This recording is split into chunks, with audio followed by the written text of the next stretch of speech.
নমস্কাৰ, মই বিজয়। মই আপোনালোকক এতিয়া এটা ইণ্টাৰেষ্টিং বস্তু দেখুৱাই আছোঁ। বস্তুটো হ'ল যে আপোনালোকে অলপ ধ্যান দিয়ক যে ইয়াৰ ব্ৰাঞ্চটো মই যেতিয়া লগোৱাইছিলোঁ তেতিয়া প্ৰথম যোন ব্ৰাঞ্চবোৰ ওলাই আছিলে সেই ব্ৰাঞ্চবোৰ কিমানখিনি সৰু আছিলে আপোনালোকক মই অলপ দেখুৱাব ওলাইছোঁ। বিশেষকৈ মই যেতিয়া নেকি লগাইছোঁ তেতিয়া কিন্তু ব্ৰাঞ্চবোৰ বহুত পাতলা বা মোটা নাছিলে ব্ৰাঞ্চবোৰ। এতিয়া কিন্তু মই সিহঁতৰ ওপৰত লাহে লাহে কম্পোষ্ট সাৰ পানী দি সিহঁতৰ ব্ৰাঞ্চবোৰ যিমানখিনি ওলাইছিল নতুন গোটেইবোৰ বহুত মোটা তাজা ওলাইছিল।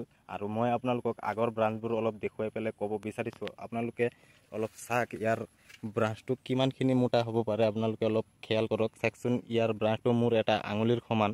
তো এই আঙুলিৰ সমান যোন ব্ৰাঞ্চটো আছে এই ব্ৰাঞ্চটো প্ৰথমত কিন্তু ইয়াৰ পৰা কাটাৰ পিছত ওলাইছিল। বহুতে কিন্তু কয় এনেকুৱা ব্ৰাঞ্চ কাটি দিবলৈ, এনেকুৱা ব্ৰাঞ্চত একো ফাইদা নিদিয়ে বুলি কয়।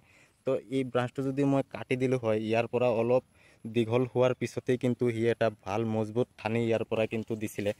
এই ঠানিটো এইফালদি আহি সি কিন্তু এইফালদি এটা ঠানি দিয়াৰ পিছতে আপোনালোকে চাবই পাইছে ভালকৈ। ইয়াৰ পৰা ঠানিটো দিয়াৰ পিছত এইফালদি কিমান মজবুত চাওকচোন। মোৰ চাৰিটা আঙুলিও কভাৰ কৰি লৈছে ঠানিটোৱে। এই ঠানিটো পিছত দিছে বিশেষকৈ। প্ৰথমত চাওক এক আঙুলি আছিলে, এক আঙুলিৰ পৰা সি 4 আঙুলিৰ পৰা কভাৰ কৰাকৈ ঠানিটো দিছে। আৰু ঠানিটো কিমান দীঘল আপোনালোকে চাবই পাইছে। বিশেষকৈ ইয়াত ফুলো এটা আহিছিল, এই ফুলটো মই ৰাখিব পৰা নাই, এইটো মোৰে প্ৰব্লেম হৈছে, সাৰ পানী টাইম টু টাইম দিব পৰা নাই। তাৰ পিছৰ যোন ফুলটো আহিছে সেইটো মই আপোনালোকক দেখুৱাব ওলাইছোঁ। ইয়াৰ পৰাতো এই ঠানিটো ওলাই আহিছে আৰু ইয়াৰ পৰাই কিন্তু আৰু এটা নতুন ঠানিও ওলাই আহিছিল। আপোনালোকে যদি চাই এই ঠানিটো, এই এক আঙুলিৰ ঠানিটো ইয়াত কিন্তু আহি পেলাই ইয়াত শেষ হৈছিলে। মই ইয়াত যেতিয়া কাটি দিছোঁ, কাটি দিয়াৰ পিছতে কিন্তু আকৌ ইয়াৰ পৰা এটা নতুনকৈ ঠানি ওলাইছে। এই ঠানিটো আপোনালোকে চাবলৈ পাইছে, পূৰা একদম 4টা আঙুলি মোৰ কভাৰ কৰি লৈছে। আৰু ইয়াৰ মেইন ঠানিটো কিন্তু এটা আঙুলি। আপোনালোকে যদি চাই এটা আঙুলি মেইন ঠানিটো, তাৰপিছত যোনটো ওলাইছে একদম 4টা আঙুলি কভাৰ কৰিছে। এনেকুৱা মোটা তাজা ব্ৰাঞ্চৰ ওপৰতেই ফল আহে, যেনেকুৱা নেকি উদাহৰণ এইটো আপোনালোকে চাবই পাইছে। এতিয়া ইমান ধুনীয়া ফুল আহিছে, এই ফুলটো আৰামছে ফলত পৰিণত হ'ব আৰু আমি ইয়াৰ পৰা হাৰভেষ্ট কৰি পেলাই মাৰ্কেটত চেল কৰিব পাম বা নিজে খাবলৈ পাম।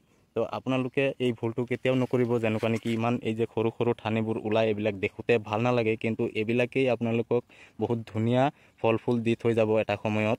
এই এক আঙুলি ঠানি বুলি চবেই ভাল নাপায়, এইবিলাক কাটি পেলাই দিয়ে। ইয়াৰ পৰা মোৰ জেগাত বেলেগ মানুহ বাগানী হ'লেও কিন্তু ইয়াৰ পৰা কাটি সি পেলাই দিলে হয়। তো ইয়াতো যদি মই দেখুৱাওঁ, চাওকচোন ইমান চিকনা বা ইমান সৰু এটা ঠানি আছিলে। এই ঠানিটো ইয়াৰ পৰা যেতিয়া আহিছে, এইফালদি অহাৰ পিছত ইমান ধুনীয়া 4টা আঙুলি কভাৰ কৰাকৈ ঠানি দিছে। দিয়াৰ পিছতেই এই চাক মাথাত ইমান ধুনীয়া ফল এতিয়া হৈ আছে।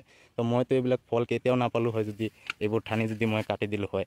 ইয়াতো আপোনালোকে চাক কিমান পাতলা, এটা আঙুলিৰ নিচিনা কিমান সৰু। ইয়াত চাক কিমান ধুনীয়া ফুল এতিয়া ওলাই আছে। তো এইবিলাক ফুল মই নাপালোঁ হয়।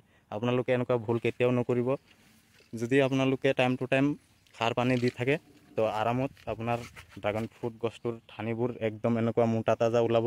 এনেকুৱা মোটা তাজা ওলোৱাৰ পিছতেই যেতিয়া এপ্ৰিল মাহ ষ্টাৰ্ট হ'ব, এপ্ৰিল মাহৰ পৰাই আপোনালোকৰ গছত ড্ৰাগন ফুল দেখা পাব আপোনালোকে। আৰু তাৰপিছত পলিনেশ্যন কৰি দিব আৰামত মোৰ নিচিনাকৈ ফল ফুল আপুনি আপোনাৰ বাগানৰ পৰা হাৰভেষ্ট কৰি মাৰ্কেটত চেল কৰিব পাৰিব বা নিজে খাবলৈ পাব।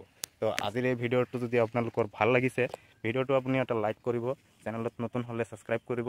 কিবা জানিব হ'লে এই নাম্বাৰটোত কণ্টেক্ট কৰিব, এইটো মোৰ নিজৰ মোবাইল নাম্বাৰ। আকৌ লগ পাম নতুন ভিডিঅ'ৰ সৈতে। Bye bye, happy gardening.